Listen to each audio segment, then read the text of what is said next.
नरसिंहराव नक्की मारणार, शिवाप्पा पण मारणार. जर साहेब असते तर आणि त्यांनी ही बातमी ऐकली असती तर आनंदाने अक्षरशः नाचले असते. सुगंधाचं काय करायचं ठरवलंय? अबॉर्शन. मुलांना पसायदान शिकवणारे माझे बाबा उग्रवादी का झाले याचा विचार खरं तर तुम्ही करायला हवा.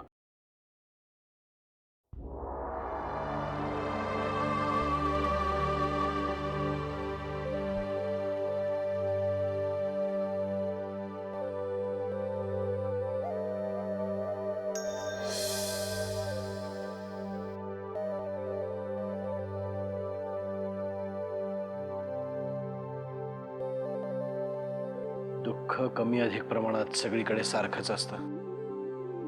माझ्या अमृतावर जेव्हा अत्याचार झाले तेव्हा इतका मोठा मंत्री असूनही मी काहीही करू शकलो नाही. त्यामुळे तुझं दुःख मी समजू शकतो.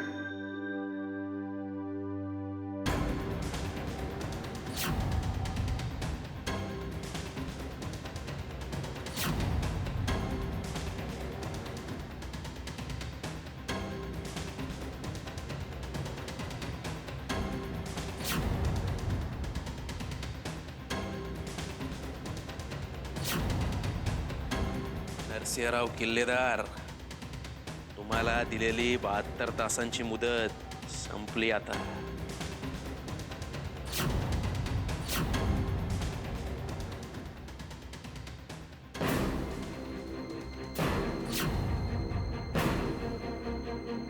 कालिया रे,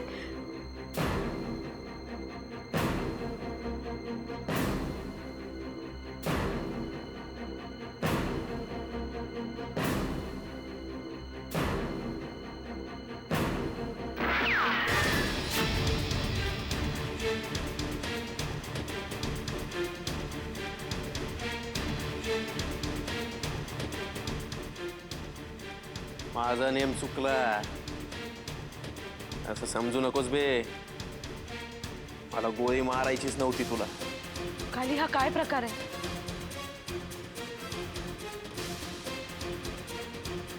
आपण याची मुदत वाढवतोय आणखी 72 तास. सरकार मेहरबान झालंय याच्यावर.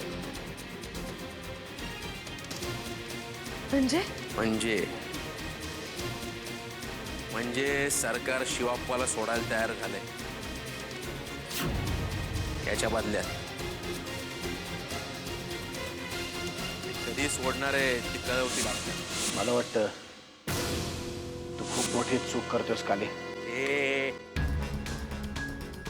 माझी चूक काढू नकोस. नाही तर पुढची गोळी तुला घालीन. सरकारच्या वतीनं आपल्याशी कोण बोलतंय? कोण काय बोलतंय त्याचं काय घेणं देणं आहे आपल्याला. शिवाप्पा सुटणार आहे हे महत्वाचं. काही झालं ना तरी शिवाप्पा सुटणार हे नक्की.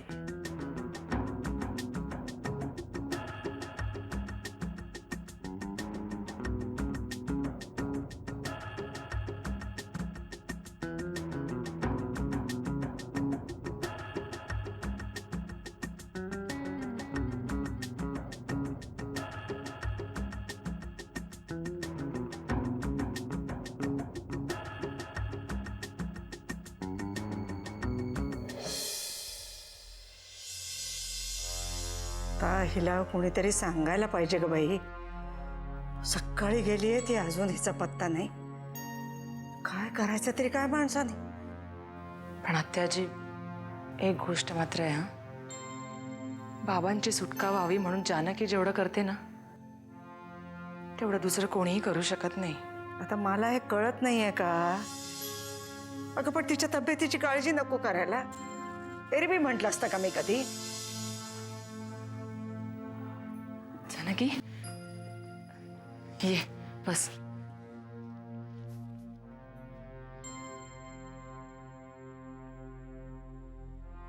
दमलीस ना? नाही. नाही काय? चेहरा सांगतोय की. आत्याजी, अगं आत्ताच आली आहे ना ती. लगेच काय ग सुरू होतेस तू? अगं आता तब्येतीची काळजी नको का घ्यायला तुला? तुला असं बोलताना आनंद नाही होत मला. बरं ते जाऊ दे. मला सांग, मुख्यमंत्र्यांकडे गेली होतीस ना? काय झालं तिथे? त्यांनी अजून 72 तासांची मुदत दिली आहे आणि सरकार सुद्धा बोलणी करायला तयार झालंय. माझा नरसिंहा मला लवकर दिसू देत.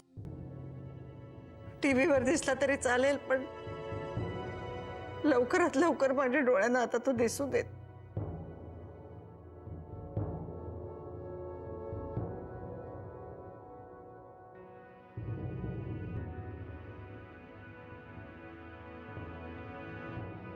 बास झाला आता हा विषय. जानकी, दमली आहेस ना तू? मी खायला आणते तुझ्यासाठी. नाही नको, मी ठीक आहे. जानकी, मागे तूच म्हणाली होतीस ना मला की अमृता आता तुझ्यासाठी नाही तरी तुझ्या बाळासाठी तुला खाल्लंच पाहिजे. मग आता मीही तुला तेच सांगते, तुझ्या बाळासाठी तरी 2 घास खाऊन घे.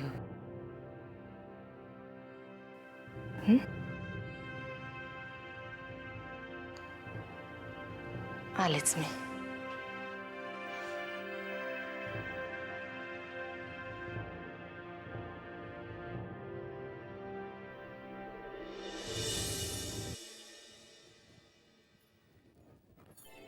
काय गए?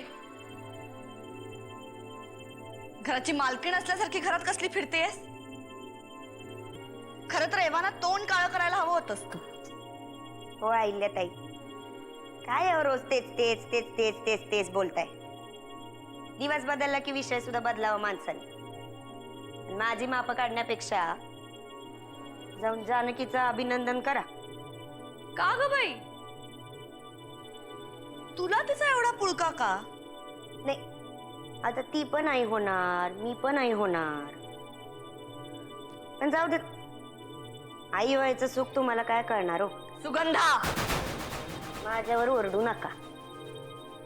त्याच्यापेक्षा तुमच्यावर जे संकट येणार आहे ना, त्याचा विचार करा. माझ्यावर कसलं संकट येणार आहे? आता जानकीला पोर झाल्यावर घरात उठता बसता तुमचा जो काही अपमान होईल ते संकट नाही तर काय हो. माझा अपमान करणारा अजून या जगात जन्माला यायचा आहे. तेच म्हणते मी. अहो, अजून 9 महिन्यांनी तुमचा अपमान करणारा जानकीच्या पोटी जन्माला येणारच आहे. तेव्हा तुमचे जे काही हाल होतील ना, ते जर होऊ द्यायचे नसतील ना, तर मला किल्लेदारांची धाकली सुनवायला मदत करा. आत्ता तुम्ही जर का माझ्या उपयोगी पडलात ना, तर नंतर मी न माझं पोरगं तुमच्या उपयोगी पडू.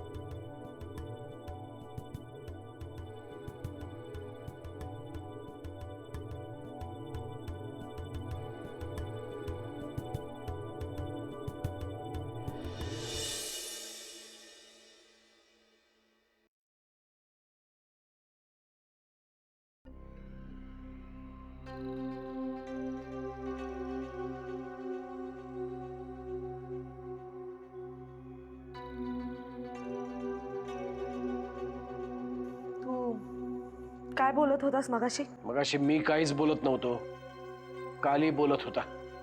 मी त्याबद्दल बोलत नाहीये. तू तुझ्या मुलीबद्दल काहीतरी सांगत होतास. काय अन्याय झाला तिच्यावर?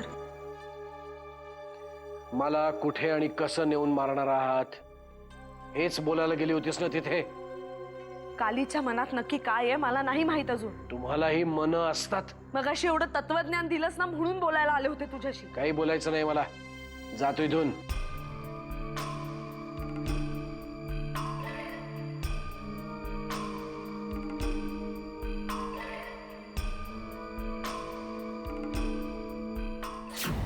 पुरंदरे साहेब नमस्कार. नुसता कोरडा नमस्कार नकोय आम्हाला. कामाचं काय ते बोला. त्याच्यासाठीच फोन केलाय. तुमचा प्रस्ताव मंजूर आहे मला.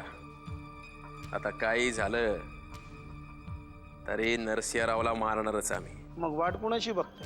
नाही, निर्णय पक्का झाला होता हो मागच्या मीटिंग मध्ये. व्यवहाराचं ठरलं नव्हतं. आकडा बोला.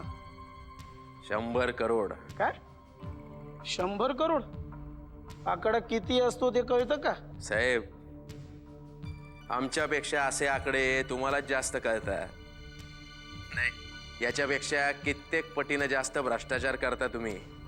त्यामुळे ठीक आहे, काम करून टाका. 20% आधी घेणार आणि बाकीचे काम झाल्यावर पैसे घ्यायला मी स्वतः येणार.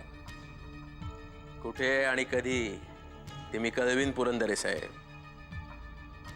ठेवतो.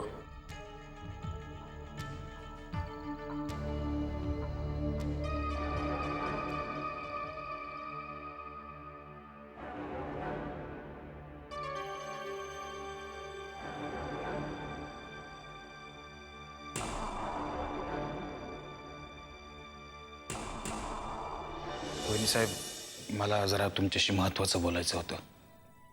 बोला ना मग. माझं आज गृहमंत्र्यांशी बोलणं झालं. साहेबांच्या सुटकेसाठी त्यांनी एक विचित्र अट ठेवली आहे. विचित्र म्हणजे? म्हणजे तुम्ही शिवाप्पाला प्रत्यक्ष जेलमध्ये जाऊन भेटायचं आणि साहेबांच्या सुटकेसाठी मनधरणी करायची. मग यात विचित्र काय आहे? वहिनी साहेब, तो माणूस फारसा चांगला नाही. म्हणजे त्याच्याबद्दल जे काही ऐकलंय ते अजिबातच चांगलं नाहीये. वाकणीस काका, रोज आपण ज्या माणसांना भेटतोय, ज्या माणसांपुढे हातपाय जोडतोय, ती तरी कुठे चांगली माणसं आहेत. फक्त त्या शिवाप्पाला भेटल्यानंतर काय बोलायचं तेवढं तुम्ही मला सांगा. गृहमंत्र्यांचं असं म्हणणं आहे की सध्या तरी शिवाप्पाला सोडणं त्यांना जड जात आहे. त्यामुळे तुम्ही स्वतः त्याला भेटून त्यांच्या सुटकेसाठी वेगळा मार्ग शोधता येतोय का हे बघावं. ही तर चांगली गोष्ट घडली की. पण तुम्ही स्वतः तिथे जाऊन त्याच्याशी बोलणं मला जरा घातकी वाटतंय. म्हणजे तो काय बोलेल, काय करेल याची काही कल्पना नसल्यामुळे. वाकणीस काका, जर त्यांच्याशी बोलणं हाच यांच्या सुटकेचा एकमेव मार्ग असेल तर मी त्यांच्याशी बोलायला तयार आहे.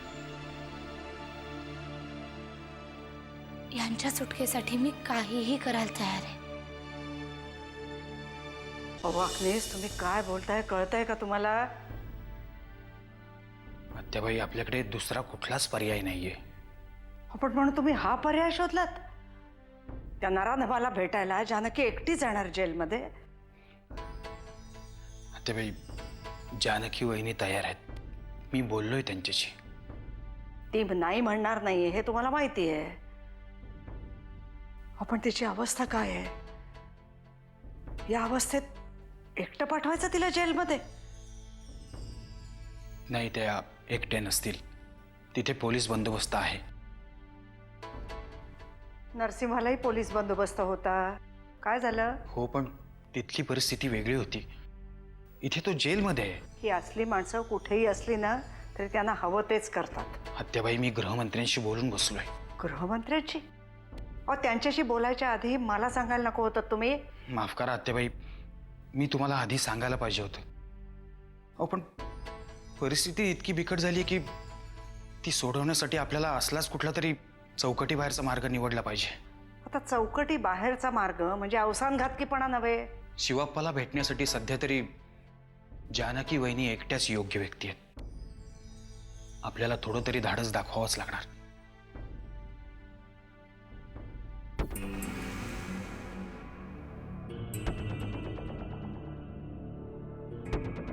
काय वाटेल ते करा. मला तरी हे नव्या संकटाला आमंत्रण दिसत.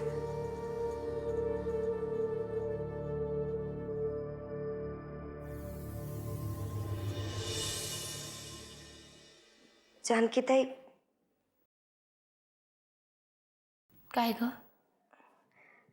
तुझं अभिनंदन करायला आली.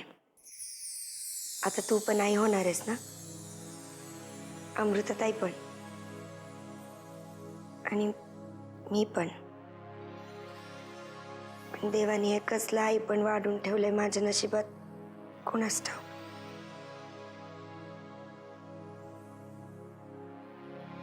हे बघ सुगंधा, या सगळ्यातून आपण काहीतरी मार्ग काढतोय ना. पण जानकीताई, तो काहीतरी मार्ग मला मान्य नाहीये. हे बघ सुगंधा, आम्ही जे काही करतोय ते तुझ्या भल्यासाठीच. मला फक्त एका प्रश्नाचं उत्तर दे जानकीताई. जे काय चाललंय ते तुझ्या मनाला तरी पटतंय का?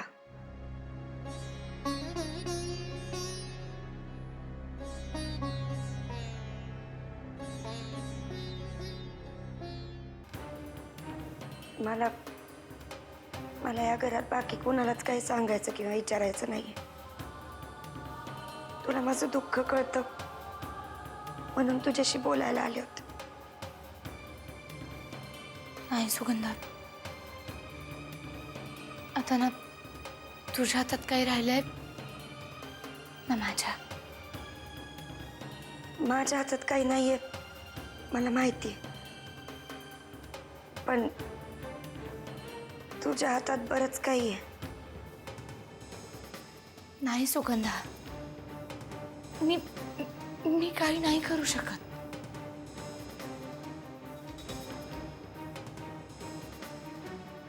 जानकीताई,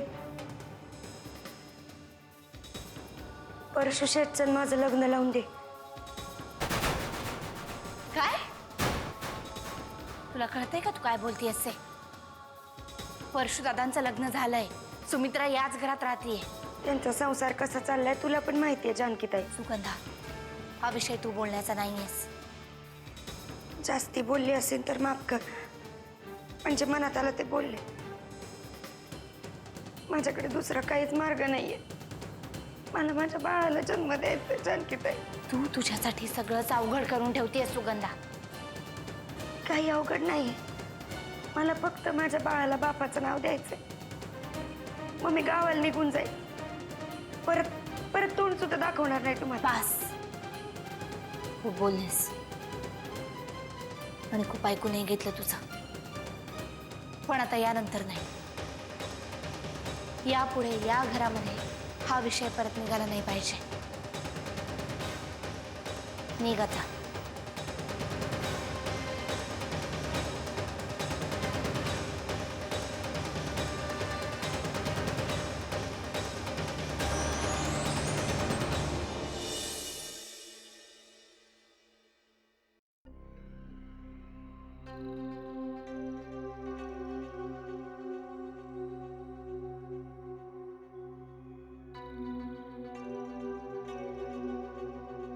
काली कुठे बाहेर गेलाय का? तुझ्या चेहऱ्याकडे बघून मला असं वाटतंय. तुला काय करायचंय रे? तो कुठे गेलाय? तसं नाही, तुमचा ग्रुप लीडर आहे तो. ग्रुप लीडर कसा सगळ्यांना पुढे घेऊन जाणारा असावा.